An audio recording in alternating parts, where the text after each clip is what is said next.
last 10, 12 years, I've done a fair bit of writing, and I realised that I needed to keep writing simple so that I could get the message across without getting people lost in acronyms. And I have a word, and I have a little bit of a saying, which if you see an acronym, shoot it, because it doesn't serve anyone, because it's usually industry speak, and you're not talking people's language.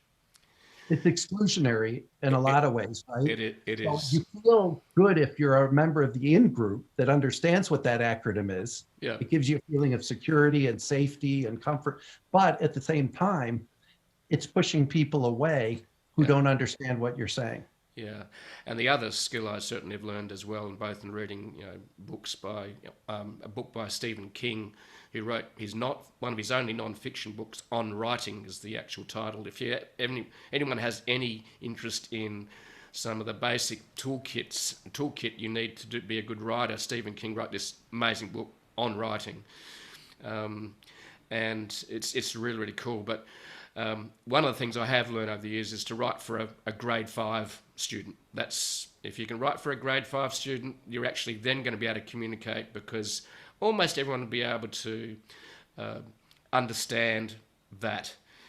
And I remember that my cousin, when I was about the age of 12 or 13, I thought I was so smart because I could use big words. And he said to me, because he lived on a farm and I lived in the city, so I suppose I was being a bit of a smart ass, city kid, city slicker.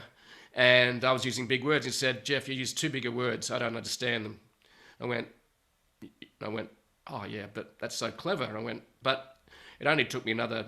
And I actually remember him saying that to me. So obviously, it Had made an impact. impact. Yeah. And the other thing too, I think, is, and we're talking about being able to talk in people's language, and that comes down to and listen, and use words that will make the impact. I think the other thing is, some people are introverts. So if you're too over the top, right, and intense, or fast, or the introvert will just switch off because you're annoying them.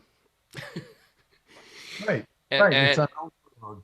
yeah, and it's really interesting. So you almost got to mirror the energy as well as the words, as well as the language. It's really, and that comes from being aware. You're going, hang on, this person is switching off, or they're withdrawing.